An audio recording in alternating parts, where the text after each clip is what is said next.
Primero que nada, ya directamente vamos a definir derivadas parciales de segundo orden para una función de dos variables. Y en esencia, la idea es que si tenemos las derivadas parciales de primer orden, que son dos, en el caso de una función de dos variables, cada una de esas derivadas parciales de f, tanto respecto a una u otra variable, x, y, nuevamente la vamos a poder derivar respecto de x y respecto de y cada una.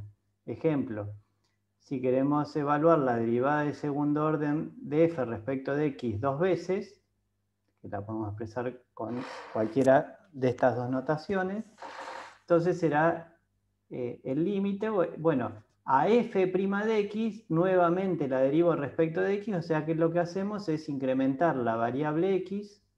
¿Bien? Si a f' de x la quiero derivar ahora respecto de y, lo que voy a hacer es a f' de x incrementarle la variable y.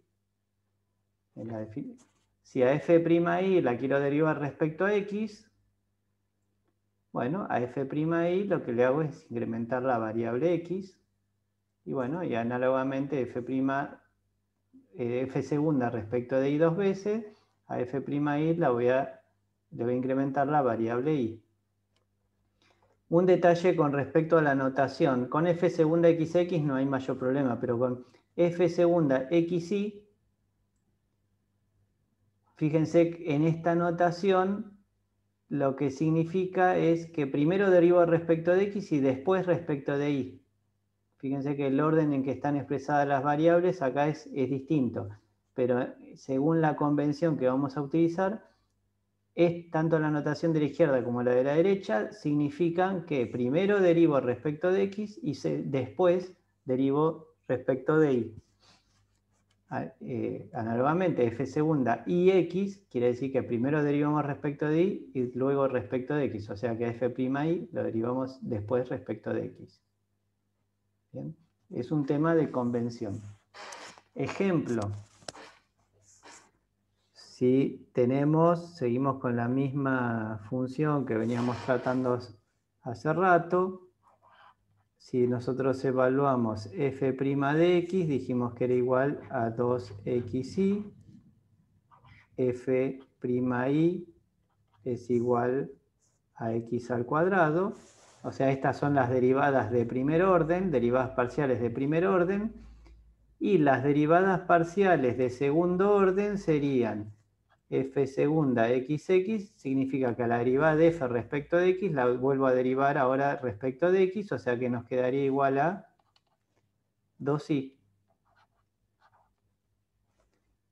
Y si a f' de x ahora la derivo respecto de y, o sea, a 2xy lo derivo respecto de y, nos queda 2x.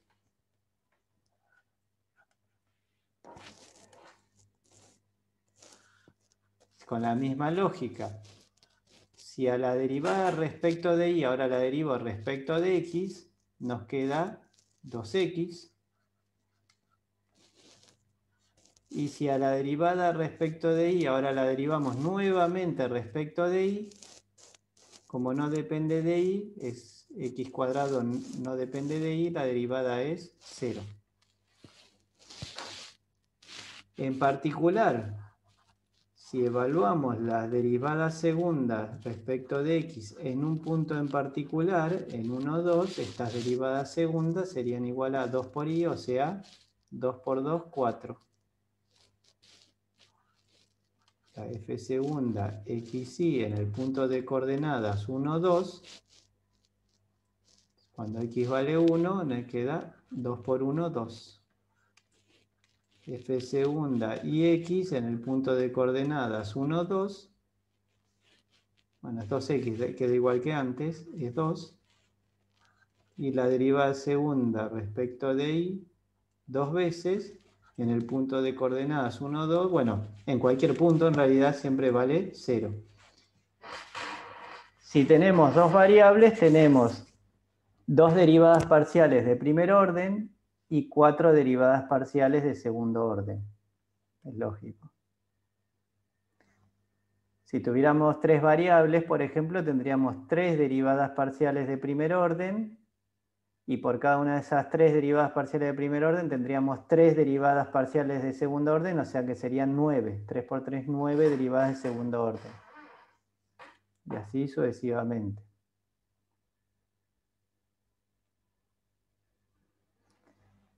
Veamos una utilidad que se le puede dar a estas derivadas de segundo orden.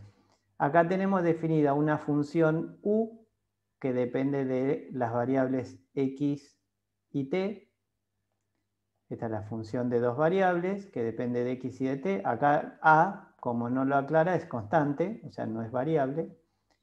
Me piden verificar que esta ecuación, o sea, esta función de dos variables, satisface lo que se conoce como ecuación diferencial, que ya veremos más adelante, algunas ecuaciones diferenciales. ¿Qué está diciendo acá? Que si a esta función que depende de x y de t la derivo 2 veces respecto de t, es lo mismo que a la derivada de esta función 2 veces respecto de x multiplicado por a cuadrado y darán el mismo resultado. Para hacer esta verificación vamos a calcular, primero, para calcular la derivada segunda de u respecto de t 2 veces, primero voy a calcular la derivada de u respecto de t una vez. Si derivo esta función respecto de t, me queda la derivada de una suma, la suma de las derivadas. La derivada del primer término va a ser, respecto a t, va a ser 2 veces el paréntesis, x menos a por t, por la derivada de lo que tengo dentro del paréntesis respecto de t, que es menos a, más la derivada del segundo término, x más at al cubo, derivado respecto de t, va a ser igual a 3 veces el paréntesis, ¿sí?, al cuadrado, por la derivada de lo que tengo dentro del paréntesis respecto de t, porque recuerden, estoy derivando respecto de t, que va a ser igual a a. Ahí lo que tenemos es la derivada primera de u respecto de t. Como estoy interesado en calcular la derivada segunda de u respecto de t 2 veces, bueno, entonces hago a la derivada respecto de t, la vuelvo a derivar respecto de t. Entonces nos queda menos 2a,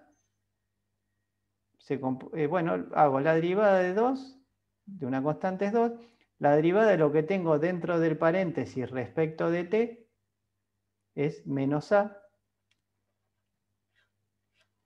y me queda multiplicando a menos a, más 3 veces la derivada del paréntesis elevado al cuadrado es 2 veces todo lo que tengo dentro del paréntesis, por la derivada de lo que tenemos dentro del paréntesis respecto a t, que es a, que multiplicado con la a que estaba antes queda a cuadrado. Entonces ahí tenemos la derivada segunda de u respecto de t 2 veces.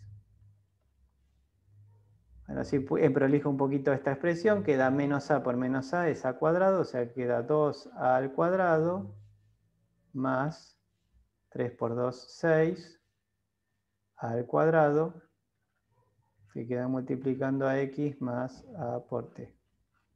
Esto es la derivada segunda de u respecto de t 2 veces. Ahora vamos a calcular la derivada segunda de u respecto de x 2 veces. Entonces, para eso primero vamos a hacer la derivada primera de u respecto de x. Si derivamos respecto de x, nos queda la derivada del primer término, es 2 veces todo lo que tenemos entre paréntesis, por la derivada de lo que tengo dentro del paréntesis respecto de x, que es 1. Más la derivada del segundo término, es 3 veces el paréntesis,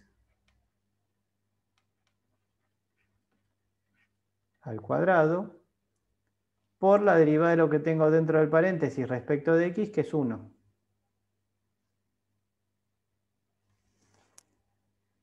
seguido voy a derivar respecto de x nuevamente, ya que quiero calcular la derivada segunda de u respecto de x dos veces.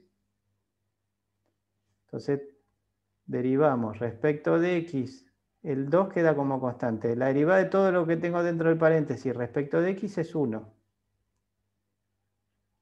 Más 3 por la derivada de todo lo que está en el paréntesis al cuadrado es 2 veces x más a por t, por la derivada de todo lo que tengo dentro del paréntesis respecto de x, que es 1.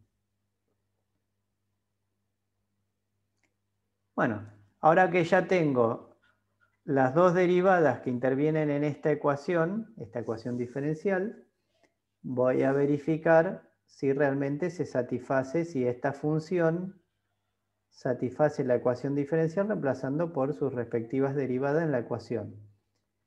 La derivada segunda de u respecto de t dos veces, dijimos que es 2a cuadrado más 6a cuadrado por x más a por t.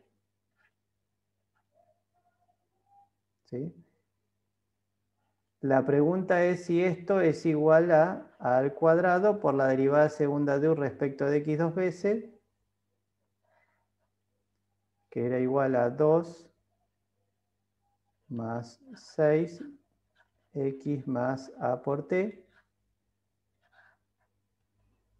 teniendo en cuenta que lo que tengo dentro del corchete es la derivada segunda de la función u respecto de x dos veces, ya vemos que se cumple esta identidad.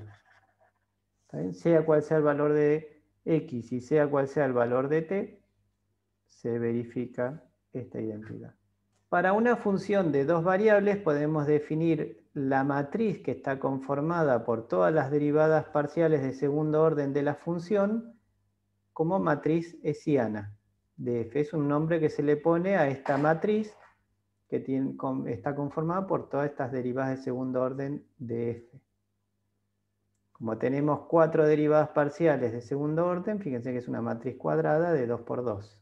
Por ejemplo, la matriz hessiana de f en el punto de coordenadas 1, 2 es la matriz que está formada por la derivada segunda de f respecto de x dos veces, derivada segunda de f respecto de xy, la derivada respecto de ix y la derivada segunda respecto de y dos veces, todas estas evaluadas en el punto de coordenadas 1, 2. Nosotros hace un ratito habíamos visto cuáles eran los valores de las derivadas, eran 4, 2, 2, 0. Entonces, me fijo es 4, 2, 2, 0. O sea, esta es la matriz hessiana de f en el punto de coordenadas 1, 2. Sencillito. Para una función de dos variables, y en general para n variables, esto es válida, estas definiciones son válidas para más variables inclusive, definida en un conjunto abierto, ¿sí? En donde todos los puntos son interiores. Vamos a decir que la función es de clase C1, que se anota como f perteneciente a la clase C1. Si la función es f' de x y la función es f' de y, son funciones continuas. ¿Bien? ¿A qué nos referimos con esto? Se va a ver claro acá. Si nosotros tenemos esta función, x cuadrado por y, fíjense que f' de x es una nueva función de dos variables. Si esta función es continua, entonces, y esta función también lo es, las dos derivadas parciales son nuevas funciones continuas, entonces se dice que la función es de clase C1. Análogamente, si las derivadas de segundo orden de la función, que son estas 4, fíjense, son nuevas funciones que dependen de x y de y, si esas funciones son continuas, entonces la función se dice que es de clase C2. Esta es C1 si las derivadas de primer orden son continuas, C2 si las derivadas de segundo orden son continuas. O sea, en general, si las derivadas parciales hasta el orden K, hasta el orden donde K es un número natural, o sea, K puede ser 2, 3, 4, 5, si hasta el orden que sea son continuas, o sea, si sigo derivando la función y sigo obteniendo funciones continuas por resultado, entonces la función es de clase CK si las derivadas son continuas, derivadas parciales son continuas hasta el orden K. Si para cualquier orden que derive las funciones son continuas, entonces se dice que la función es de clase C infinito. A ver, ejemplos de estas funciones son las funciones polinómicas. Cuando nosotros derivamos una función polinómica, lo que obtenemos por resultado es otro polinomio. Y si vuelvo a derivar, obtengo otro polinomio y otro y otro y otro. O sea, cada vez que derive siempre voy a obtener un polinomio, siempre voy a obtener polinomios. Por lo tanto, como los polinomios son funciones continuas, entonces significa que una función polinómica tiene derivada de todo orden continuo, o sea que es de clase C infinito. Estos simplemente son nombres que le ponemos a funciones que cumplen con ciertas propiedades, ¿sí? Cuando cumplen con una cierta propiedad, la denominamos C1. Si cumple con otra, CK o C infinito. Bueno. Si una función solamente es continua, ¿bien? O por lo menos si es continua la función, vamos a decir que es de clase C0. ¿Sí? Si es C0 es continua, si es C1 tiene derivadas parciales continuas, de primer orden al menos. Si es C2 tiene derivadas parciales de segundo orden continuas, C3 derivadas parciales de tercer orden continuas y así sucesivamente. ¿Se entiende de lo que hablamos con estas definiciones? O sea, de ahora en más, en lugar de decir, bueno, esta función tiene derivadas parciales de segundo orden continuo, vamos a decir, la función es de clase C2. Punto. ¿Sí? Estamos diciendo lo mismo.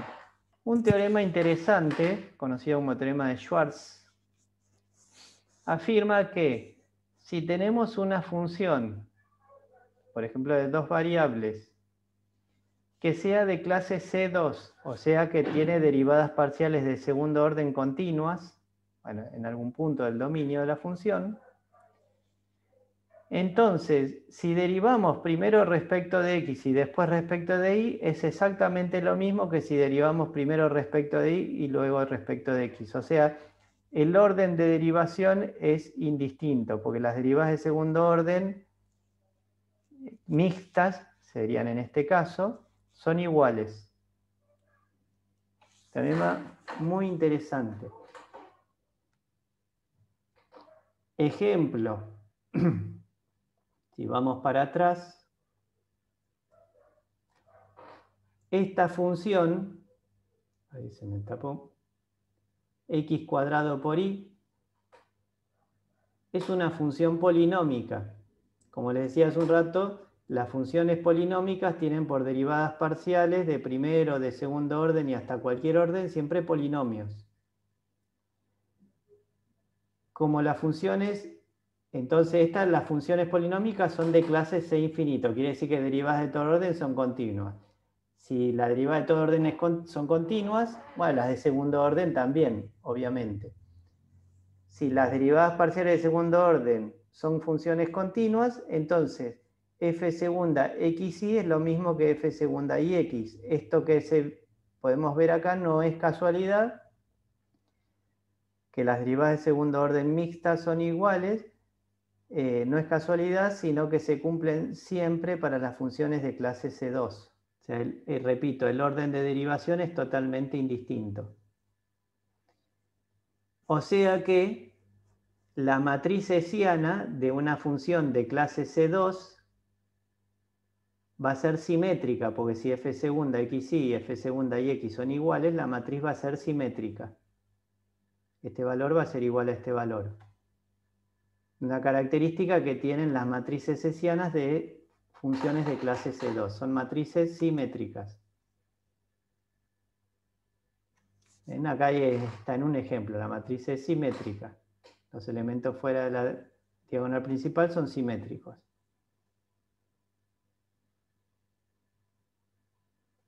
Entonces recuerden, teorema de Schwarz. No lo vamos a demostrar, ¿sí? Pero ténganlo presente porque sí lo vamos a usar reiteradas veces.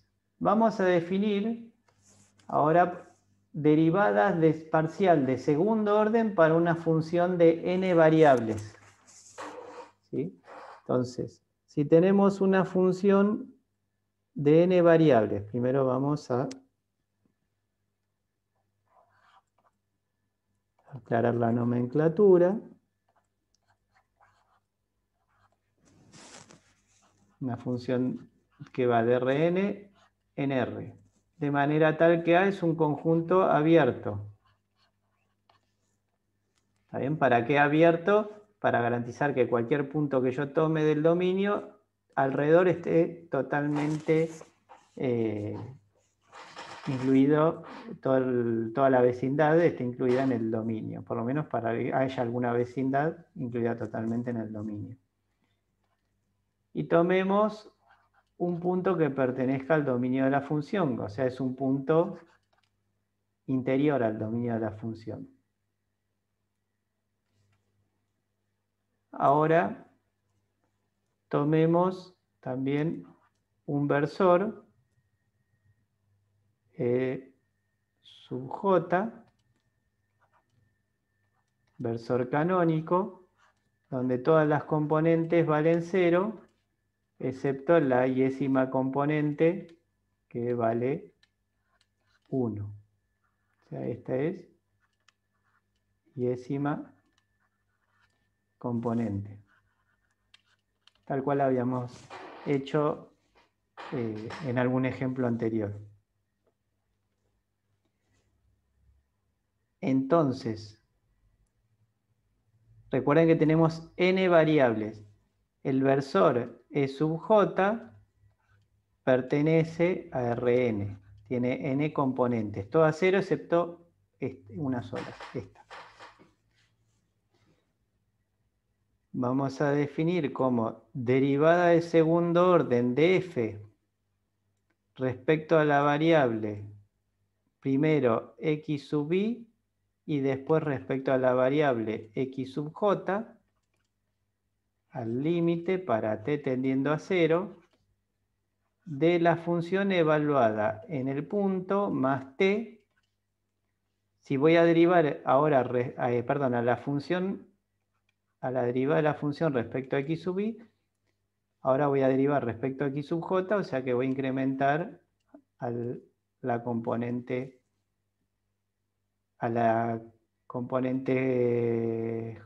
jésima, no yésima, jésima, en una cantidad t, menos la derivada de f respecto a la variable i en el punto A, todo esto dividido t. ¿Se entiende lo que hago? Es, si derivo primero respecto a x sub i y después respecto a x sub j, bueno, tomo la derivada respecto a x sub i, en ambos casos, y la incremento la componente j. Esto es cierto para i tomando valores de 1 hasta n, y para j tomando valores de 1 hasta n.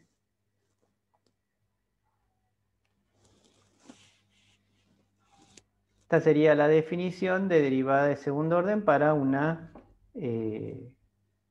función de n variables. Bueno, la matriz hessiana de una función de n variables, ¿no? Siendo la función definida de Rn en R, donde A es abierto. Entonces la matriz hessiana de F será la matriz que está formada por las derivadas de segundo orden. Sería F segunda x1, x1, F segunda x1, x2, etcétera, F segunda x1, xn.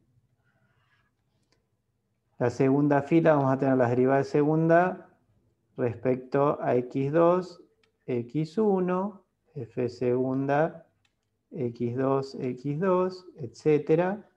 f segunda, x2, xn.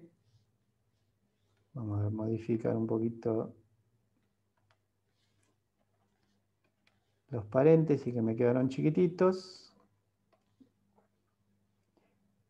Bueno, después vendrían las derivadas primero respecto a x3 y después a otra variable, hasta llegar en la última fila de la matriz a la derivada segunda respecto a xn primero y después respecto a x1, derivada segunda respecto a xn y después respecto a x2, etc., hasta la derivada segunda respecto a xn y respecto a xn dos veces.